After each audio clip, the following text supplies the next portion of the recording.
when individuals and communities come together to support each other. You've looked around you. There are people in this room you do not know, people you have never shared experiences with. Tonight is an opportunity to come together. This is also an opportunity to turn off your cell phones. If you have not done so already, please turn off your cell phones. This is not the first time that times have been hard. Saying this is not a cause for despondency, but for hope. Things can get better. We gather tonight to commemorate the 80th anniversary of the end of World War II, a war that saw a Japanese invasion of Shanghai that brought unimaginable loss to the inhabitants of that city. And in the midst of their suffering, the Chinese people of Shanghai were joined by Jewish refugees from Europe, fleeing a murderous Nazi regime and seeking refuge in one of the only places in the world that would allow Jews in. Communities came together in Shanghai. Tonight, we come together through shared scholarship, shared memory, and the power of dance to evoke what is hard to articulate in words, to learn, to honor, and to remember. We come together in community to experience Shanghailanders, a dance drama of survival and humanity produced and performed by Shenpei Art Studio. This dance drama is a work in progress and will eventually have 3 parts. Tonight we are experiencing part 2, titled The Ghetto. You should have received Post-it notes when you came in, which you may use to write questions for our speakers and for the choreographer. After the introductory part of this event concludes, which is intended to provide you with the historical and lived context of the dance drama, you will have an opportunity to pass your questions to the aisles for collection. You will have a second opportunity to turn in questions after the dance performance is over, right before the question and answer period. That's right, there will be a question and answer period after the dance, so please stay for that as well. You will also find a QR code in your program, which takes you to a survey we ask that you complete when the evening is over. Shenpei Art Studio will be very grateful to have that feedback from you. It is now my great honor and pleasure to introduce world-renowned, award-winning, and visionary choreographer Shenpei. Shenpei is herself a World War II survivor, escaping with her mother a massacre in Shanghai, and she had first-hand experience living with the Jewish refugees in Shanghai. Please join me in welcoming Shenpei to the podium.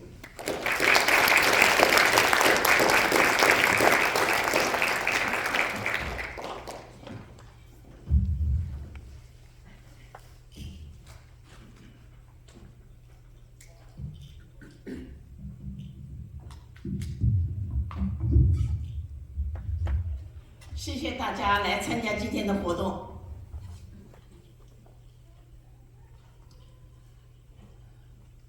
Thank you, everybody.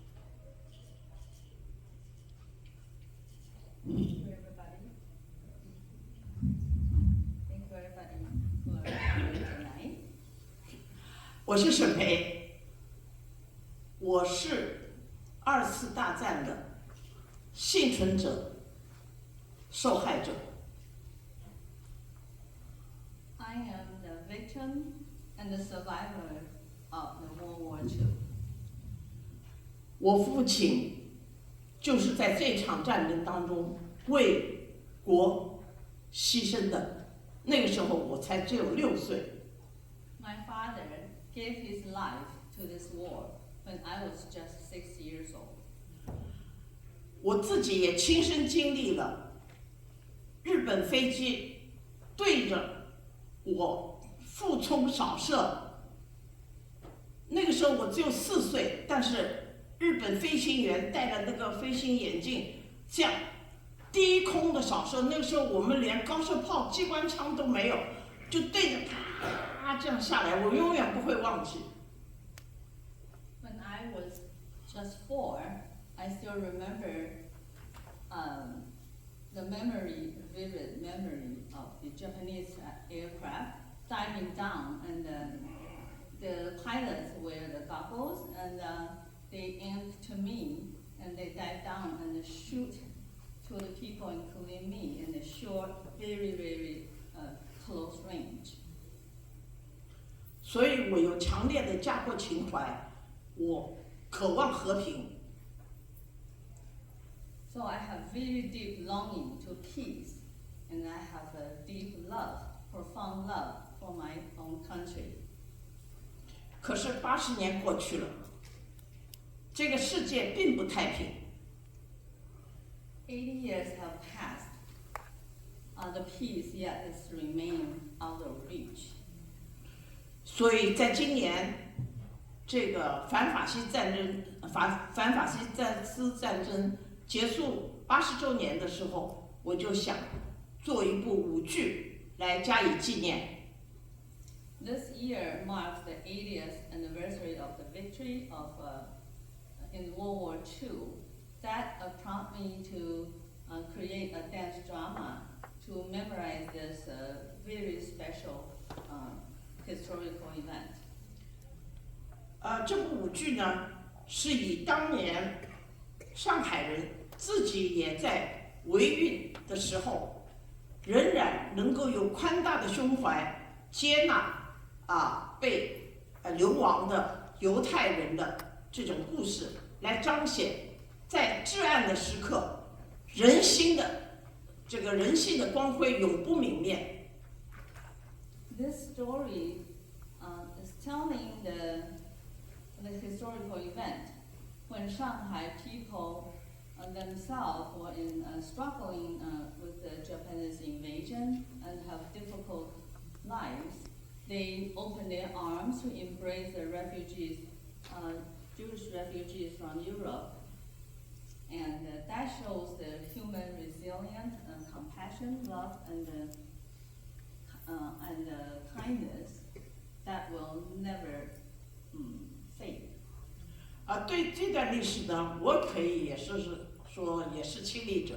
我小的时候，一个音乐老师就是犹太人，他就是被后来太平洋战争爆发以后就被关到那个虹口隔离区的。 I have a first-hand experience of this part of history. My very own first music teacher was a Jewish man, and then after the war broke out, he was locked up into the Hongkou district, the ghetto.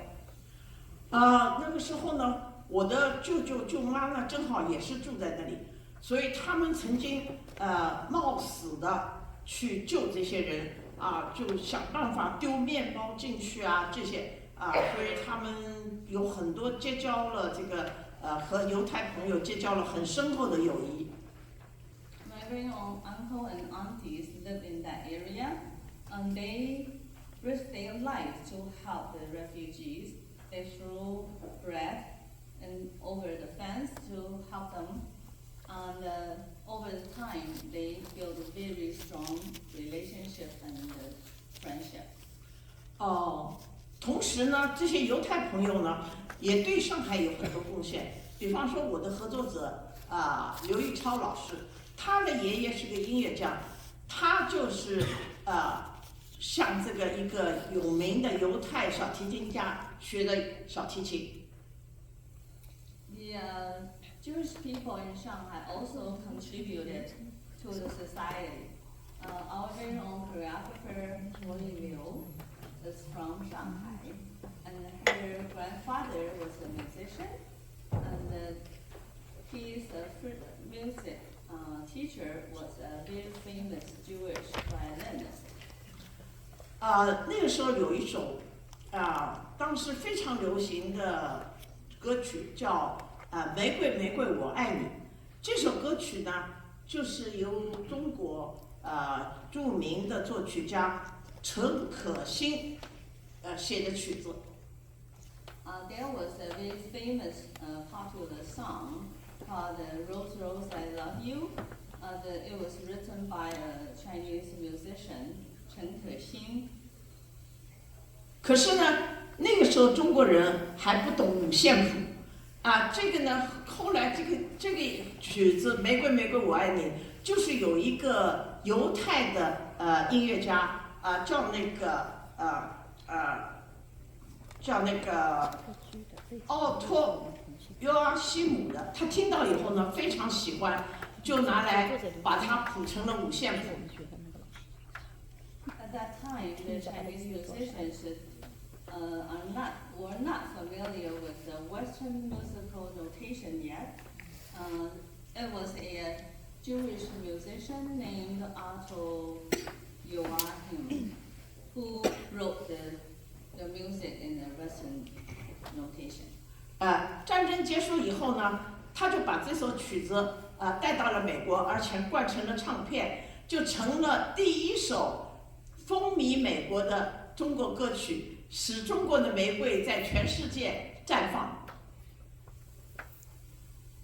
He later brought the music back to America and recorded the music, and the song became the first Chinese song to be a hit in America. So the Chinese rose will be blossom in the world. 看，我们还找到了当年，这就是他手写的五线谱，这个是中国人和犹太人的这个友谊的生动的见证。On the screen was his handwritten music score. It was the great testimony for the friendship between Jewish people and Chinese. 所以呢，我选这首曲子做我的舞剧的一个主题曲，大家待会儿可以听到。So that's why I chose this song to be the theme music for the dance drama. And pretty soon you will be listening to it. 可是要做一部舞剧，那可是一个大工程，那可不是随随便便做起来的。而那个时候呢，我既没有人，也没有钱，一分钱也没有，就是一个 idea， 就是一个白日梦。Making a dance drama was not a simple thing. It was a huge challenge. At that time, I did not have any funding, no people. All I had was a dream. 幸亏我有一个好女儿我的女儿武星，她知道了我这个梦想以后呢，就拿出了200%的力气，全力以赴的来奔走，来促成这件事情真是里里外外一把手。I'm grateful for my wonderful daughter, Starry Wu, who threw herself into this project, 200% of her effort to make this dream become a reality.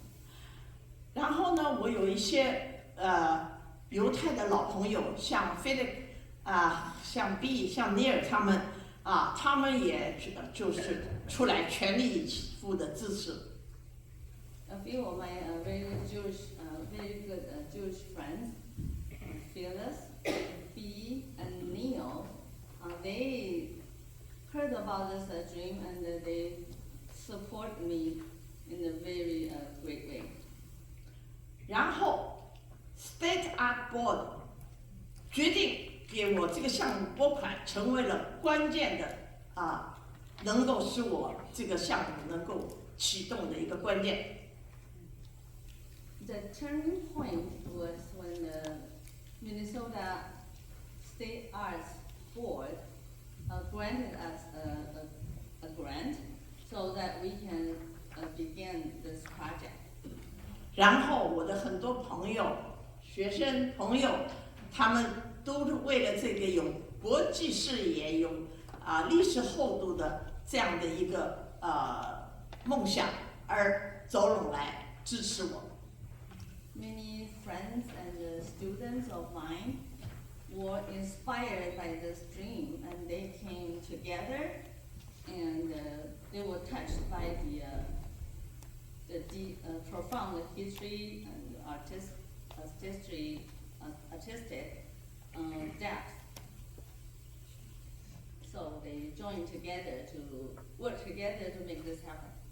OK， 后来呢，特别是又得到了Nathan 教授还有各位的这个犹太组织和朋友的支持，还有我们中国社区的支持，使今天我这个梦想呢，一半可以成真了。Fortunately, we had Professor Nathan Paradise from University of Minnesota who came on board and invited more guest speakers. Pretty soon you will hear them introduce themselves. So these joint efforts that make this reality partially become true.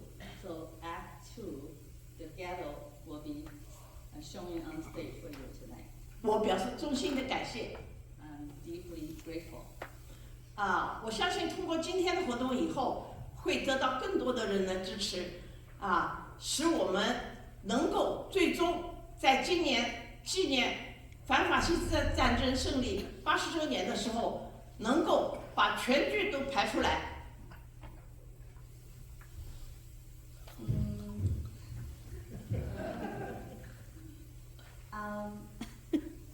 After tonight's event, I truly believe that we will get more support from all sectors so we can move forward to ultimately to show the full production of Shanghai Landers and to celebrate the victory of the 80th anniversary of World War II and end of World War II. 希望每一位今天在座的都是我们这个梦的支持者，到时候在全剧演出的时候，欢迎大家再来。Hope that everybody here tonight are the supporter of our dream and to make this become a reality. 今天我们请到了了不起的嘉宾，所以我希望我就到这儿为止，把时间留给他们，我下去聆听了。It's a rare opportunity for us to invite the wonderful guest speakers tonight. So I'll stop here. So I'll sit there with you to listen to their sharing. Thank you. 谢谢大家。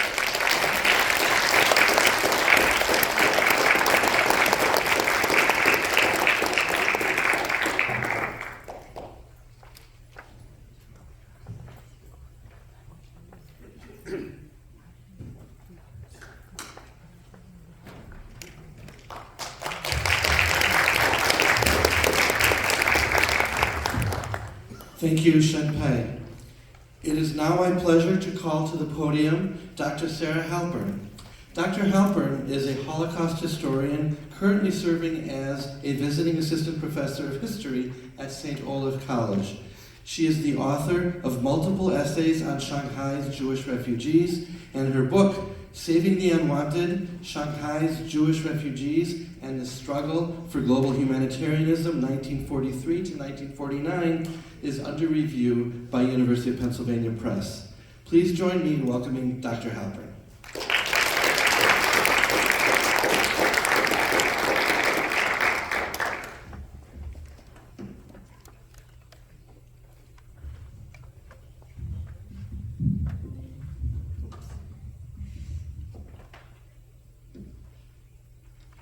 Good evening, everyone. Thank you so much for being here. And I would like to thank Shenpei and the team for inviting me to join to give you a historical context of the play.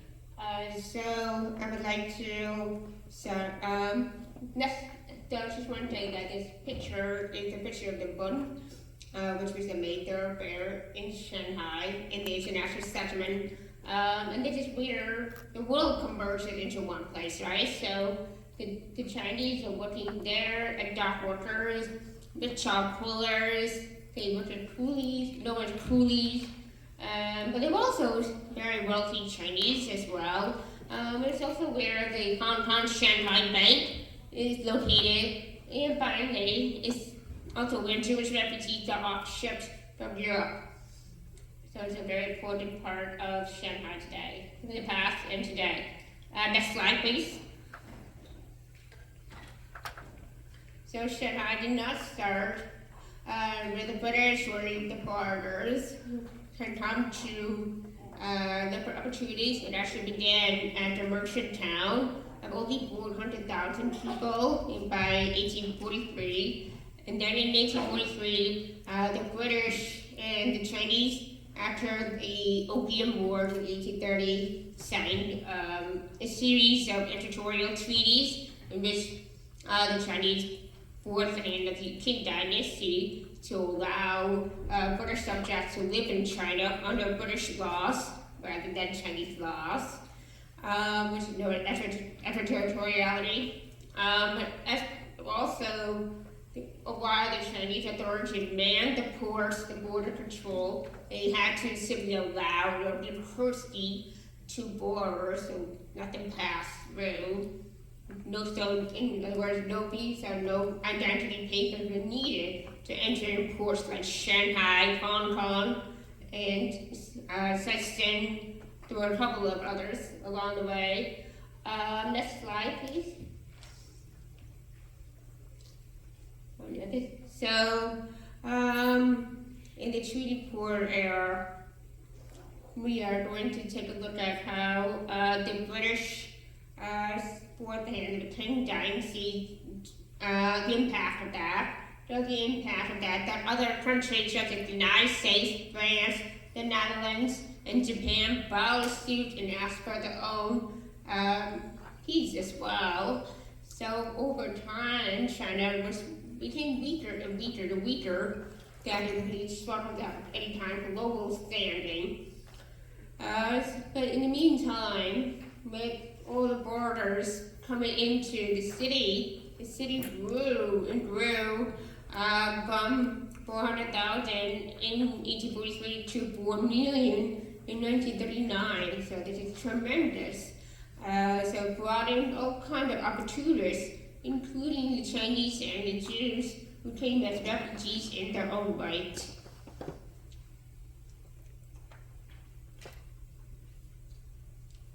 So, and the next slide, please.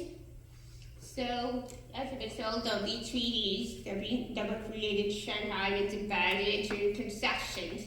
Then we have the International Settlement, which is run largely by the British and Americans, who formed the Shanghai Municipal Council, which is like a supranational international governing body that oversaw the daily affairs of the International Settlement, and also where the Chinese law was not necessarily implemented, so many Chinese found abuse there from Chinese laws. So it was a very, very crowded area. And then we have the French accession. The French, of course, wanted their own piece, right? So it was run by France.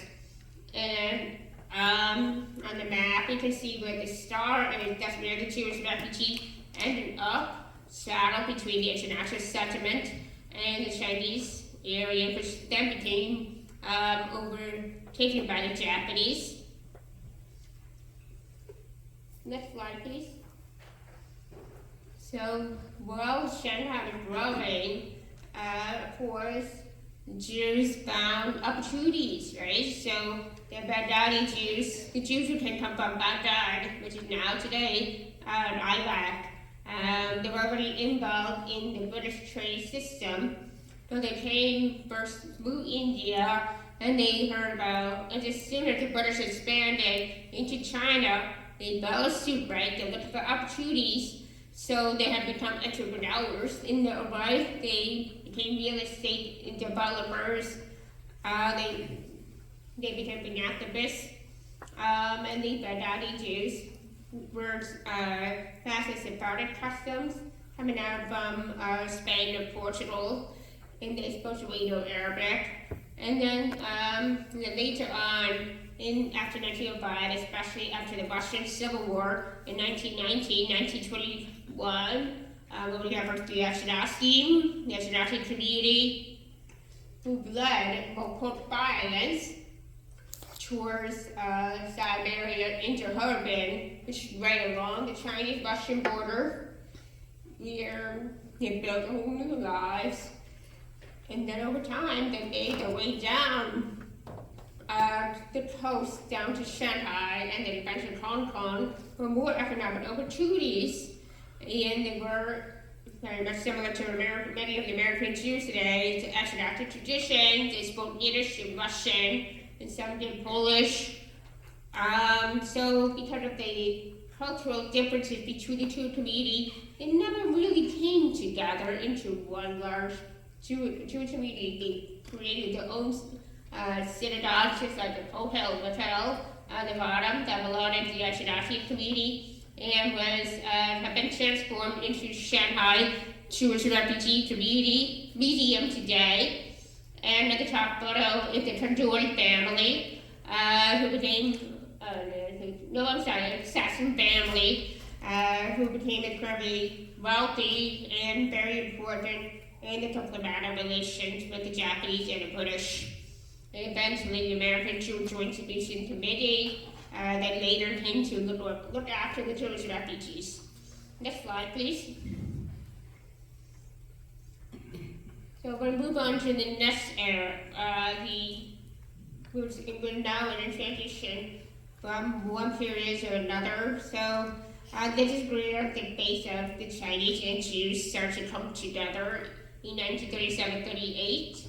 When the two, although not formally allies yet, but you have these two great powers, the Germans and the Japanese, looking to expand their sphere of influence. So China, this is where World War II actually began in Asia with the Battle of Shanghai in 1937 that lasted for three months, with Champagne survived. And once the Chinese government surrendered, the Japanese essentially took over all the Chinese responsibilities and role in the Shanghai Municipal Council, including the border. So the Japanese are now responsible for monitoring the border. And of course, there was significant sabotagation throughout the Chinese areas. That battle did not touch the international settlement and the foreign concessions, for obvious reasons, not to anger or upset the Europeans and Americans, who were also driving the economy in Shanghai. And then at the same time, a year later, in Europe, the Nazi Germany had already started building up its effort to encourage Jews to emigrate. And you can tell you much more about the Nazi policies. But first, because the Nazi nation policy had been built up for years in Germany, so when the Nazis annexed Austria overnight, everything changed for Jews in Austria. Suddenly, they were under similar discriminatory policies and laws as their counterparts in Germany. So that was a tremendous shock for them. So they definitely started looking for a way out of Austria, to the United States, to France, to Italy, anywhere they could get to. But it's really the Kristallnacht, the pogrom, the violence against Jews that took place over November 9th and 10th. It's destroyed, and you can see the aftermath below with the Jewish star. And that was really a wake up for them, because in that part of Europe, Jews had never seen such level of physical violence, because they had been integrated culturally, socially, politically, economically for so long, for generations. So they realized Germany and Austria, Europe was no longer going to stand for them. So they felt very betrayed by the neighbors and started looking for a way out. So during the Kristallnacht, about 20,000 men and women, no, just men, were arrested and sent off to concentration camps at Sachsenhausen, Dachau, and Fürstenwalde, and who were wives, mothers, daughters. The way to get these men out was to get a ticket out of Europe, of emigration. So it was easier to obtain tickets than visas in many cases because of the worldwide immigration restrictions, especially when I say Canada, in Australia, in some parts of South America. Nobody wanted the refugees. So, but rumors went around that Shanghai was an open port. So all these women went searching for those tickets to get their men out, and they had to pay an extremely high price for them because the demand was so high. And so, but what was fascinating is that they realized they could actually emigrate as families.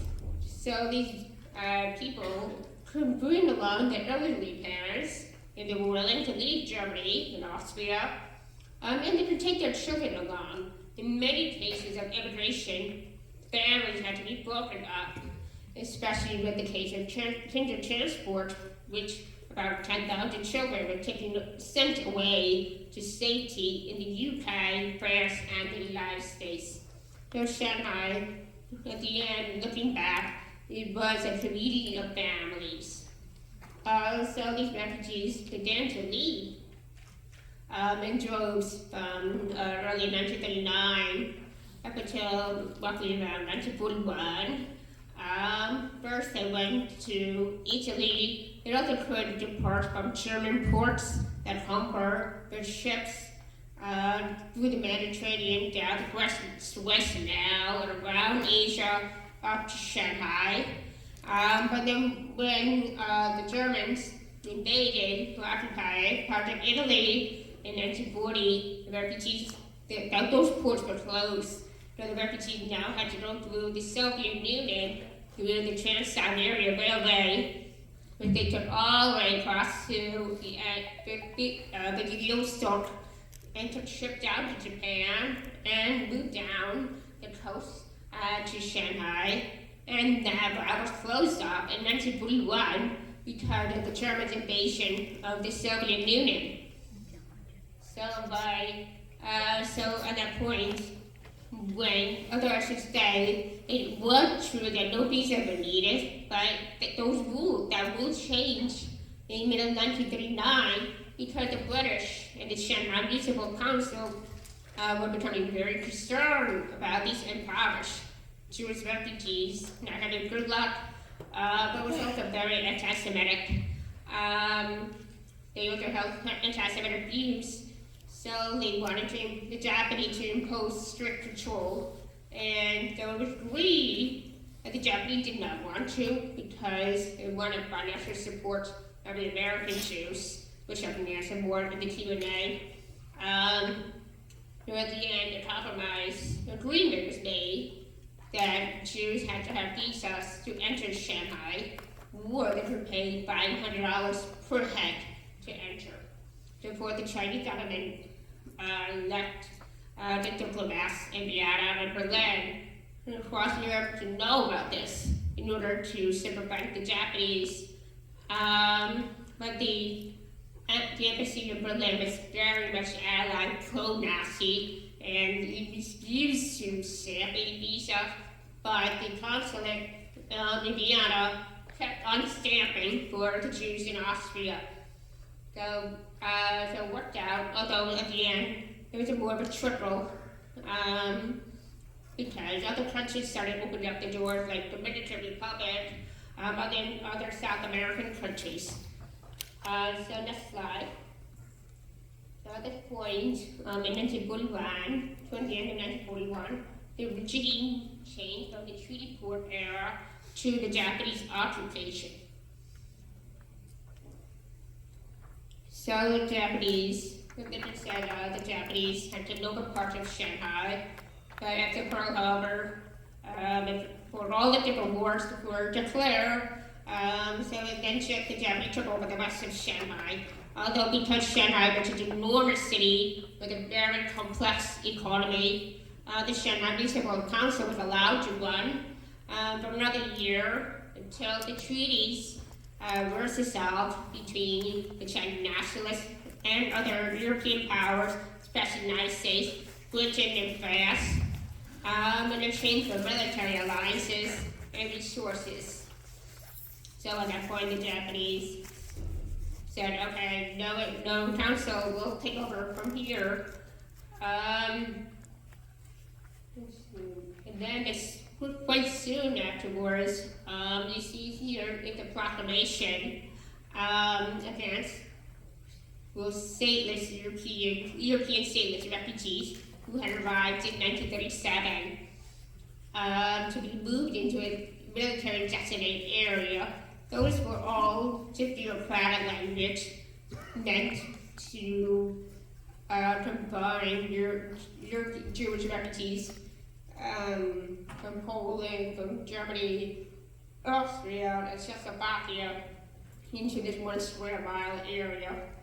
And roughly half of that community were already living outside about 8,000, had to be moved in, and therefore there was not enough space, not enough housing. So what did the Japanese do? They evicted all the Chinese out. At least 8,000 Chinese fans out of their homes to make room for the Jewish refugees. And those Chinese who were infected, they were literally left on the streets. There's a very interesting dynamic that happens after the war, which my book explores. And the time during the Japanese occupation was very difficult, as Mary will attest. But a lot of the Japanese occupation has to do with the latent economic anti-Semitism. They believed that Jews were powerful, they were wealthy, they could do no wrong, and they could benefit. So which is why they resist the Germans' orders were which to have the Jews exterminated or somehow disappear from China, from the world. So in ways some scholars, especially in Japan today, argue that Japan saved the Jews, but of course China also argues to save the Jews too. So it's a very interesting post-World War II memory battle going on today. We'll talk more during the Q&A as well.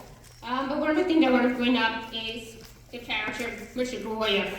He was a Japanese, high-ranking Japanese official.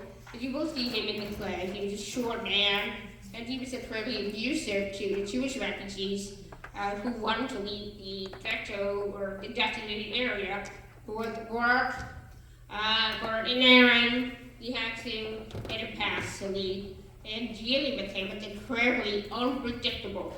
So for him, for many Jewish refugees, he was among the most memorable things about their lives in Shanghai, because he was so cruel and to everybody except for the children. He loved the children. So I want to highlight, you'll see how he responds to the refugees in the play. Next slide, please. So once the war ended in August 1945, it was a moment of reckoning for Jews and Chinese to what they had just survived, especially the Jewish refugees in Shanghai who have truly believed their lives were hell. That was the first time they heard about the Holocaust in Europe, because the Japanese censors had cut them off from the world. No mail, no radio, except the Soviet radio, no nothing. So it was a tremendous shock for them. So liberation was very uneasy for both the Chinese and Jews, but nonetheless, liberation had meant that because of the treaties had been dissolved, the Japanese had been defeated and kicked out. This meant that the Chinese nationalists now can regain full sovereignty of Shanghai, and this had a very serious implication for the Jewish refugees who were actually seen as foreigners. And because they were very impoverished, They had no money, and they were supported by the wealthy American Jewish organization. They were an easy target for any kind of anti-foreign settlement, although they came across as anti-Semitic troops. So many of them felt very, very compelled to leave China very quickly, and grateful they were to be safe from the extermination camps, such as Auschwitz. So we'll take a moment to say thank you so much for your attention.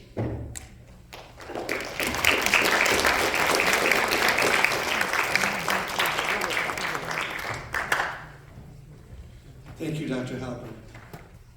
It is now my honor to call Manny Gabler to the podium to share his experiences as a survivor and Shanghailander.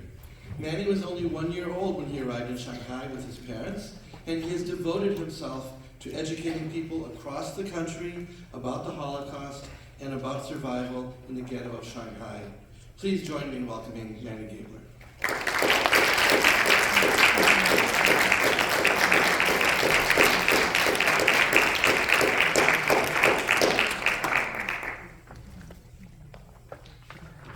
Good evening.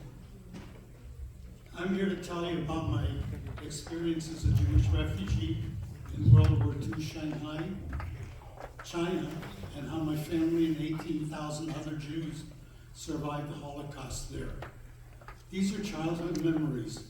I lived in the moment as children do, and did not realize the horrors of what I saw until later in my life.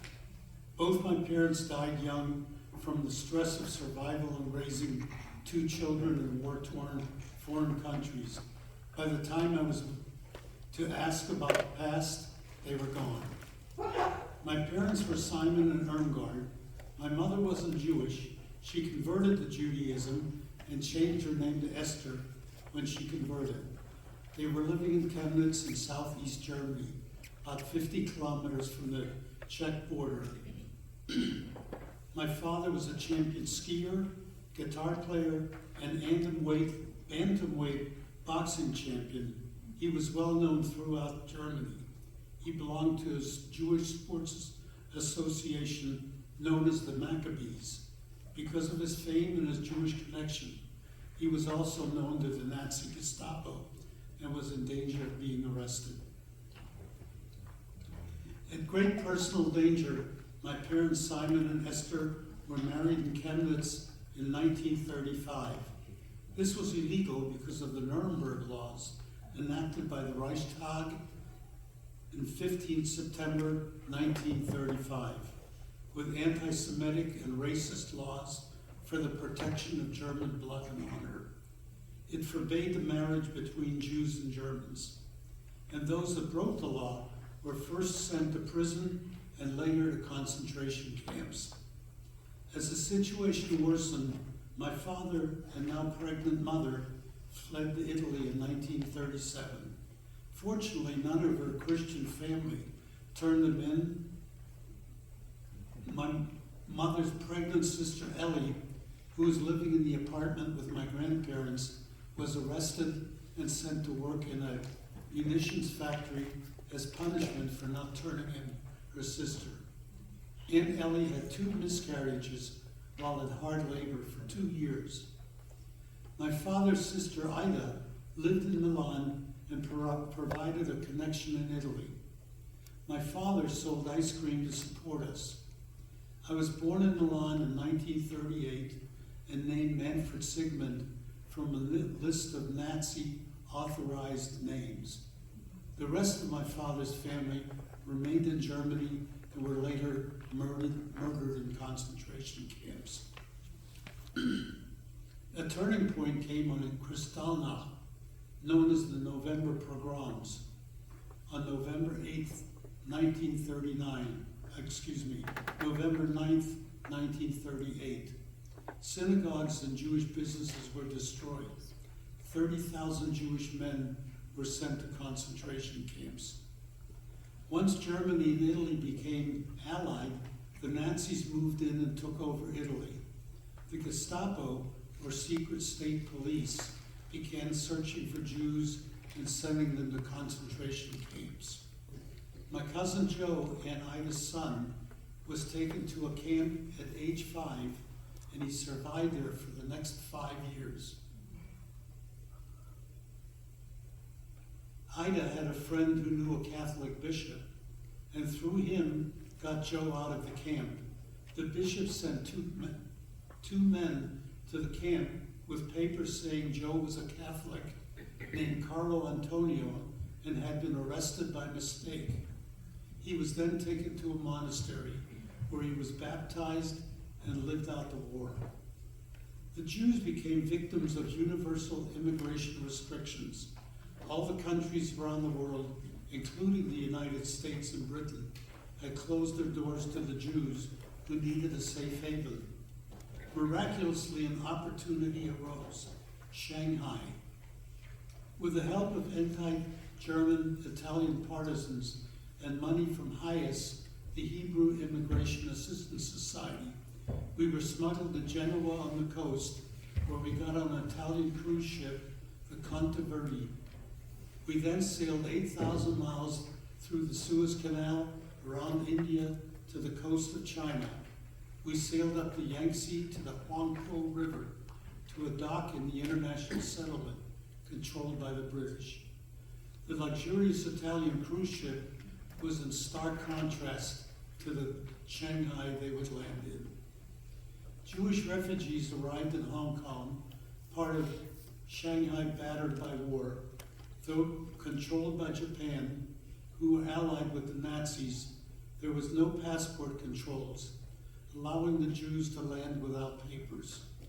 Many refugees, mostly middle-aged professionals, struggled to adapt to the harsh conditions. They came of political necessity, not economic reasons. It was scary to land in a city with no means to support themselves, did not speak the language, and had no prospects for employment. Hongqiu was like nothing the European Jews had ever seen before.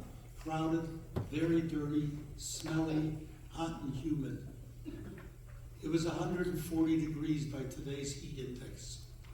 Wealthy Sephardic Jews, including the Sassoons and the Kaduris, rebuilt bombed-out buildings into bunkhouses called Heime, German for home, with soup kitchens, substandard sanitation, and up to 150 people per room with rows and rows of steel bunk beds. They sent flatbed trucks to the docks to take the refugees to Hongqiu. The men slept in one room and the women and children in another. At that time, 5 cents would feed a refugee for a day. Since we had no clothes other than what we arrived in, we wore the same clothes every day, or hand-me-downs from other children. I distinctly remember the chicken wire embedded in the factory windows. In summer, all the steel beds were taken outside, placed in a huge pile, and set on fire to kill the lice. This huge fire was a treat for the kids to watch. Conditions were terrible.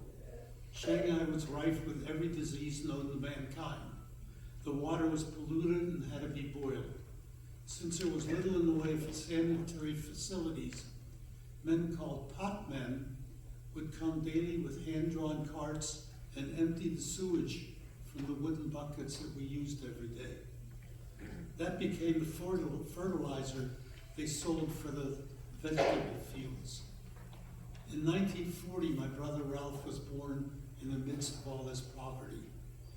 Hongqiu, now the Jewish ghetto, was overwhelmed by refugees who were numbering over 18,000. Local charities struggled.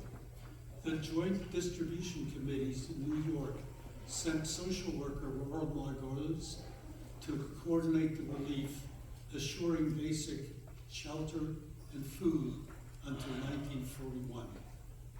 Despite the hardship, a vibrant Jewish community emerged. Stores, bakeries, theaters, newspapers. My parents worked at China Fiber Company. My father worked at China Fiber Company as a mechanic, earning $3 a month. We children attended a British-style school built by Horace Kaduri. We received a strong education, speaking German at home, English in school, and some Chinese on the streets. Local Chinese children accepted us without anti-Semitism. In 1943, with pressure from the Nazis, the Japanese authorities established a designated area for stateless refugees and ordered all Jewish refugees since 1937 to move into the designated area within a month. The Japanese assigned Tano Goya to be the gatekeeper of the ghetto. He assigned people with colored armbands or tickets which allowed them to go out of the ghetto for their other jobs, if they had any, for a certain amount of time. The Nazis wanted to continue their solution to the Jewish problem and wanted to put us all on ships, sail them out to the China Sea, and scuttle the ships to drown us all. Luckily, the Japanese did not go along with this. On July 17, 1945, American B-29s bombed Shanghai, targeting a Japanese radio station, but also hitting Hongqiu. The sky was red with flames and explosions shook the city. Days later, the Japanese surrendered and the Americans arrived. My father got a job at a U.S. Army motor pool, making $60 a month. We moved into a small room with a sink, a hot plate, and a straw bed that we all shared. For the first time, we had fresh food. For the next 3 years, we felt relatively safe and thought about making a home in China. Then in 1948, Mao came to Shanghai. We became refugees all over again. We left Shanghai on the USS General Meigs via Hong Kong, Manila, and Hawaii. I was 10 years old when I had my first hot shower in my life. A woman on the ship taught me how to eat with a knife and fork. It was very strange to have to cut up my food and use a fork instead of chopsticks. The Jewish community in Honolulu threw a welcome party for us, and someone gave me my first real possession, a toy cowboy pistol set. Arriving in San Francisco, I'll never forget seeing the Golden Gate Bridge at dawn. Shanghai had saved our lives. In 1998, my brother and I and our wives returned to Shanghai, almost 50 years to the day we left for America. I brought copies of my father's papers.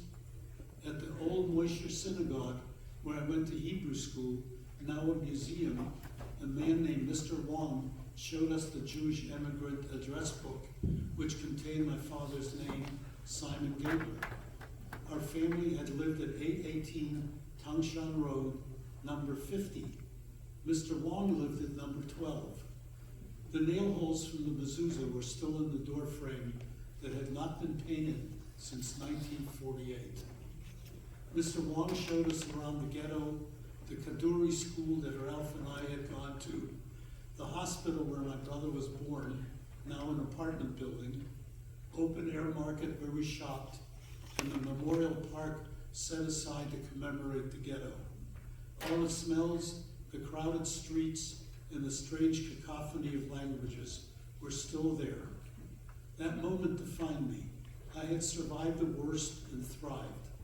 My experience shaped my resilience, optimism, and independence. Today, at 87, I speak so this history isn't forgotten. If someone denies the Holocaust, they can say they've met a survivor. We must keep the Shanghai story alive to honor the courage of my parents and those who helped us survive, and to prevent history from repeating itself. Thanks for listening.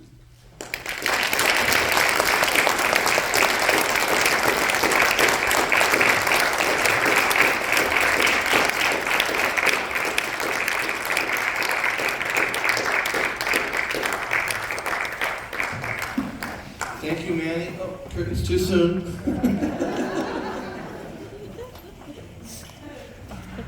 I could talk through a curtain, it wouldn't be the first time.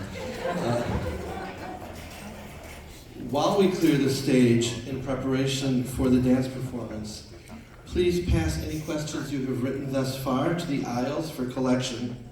In just a few minutes, we will begin the performance of The Ghetto, Part 2 of Shanghailanders, a dance drama of survival and humanity, produced and performed by Shenpei Art Studio, and which saw its world premiere on this stage last night.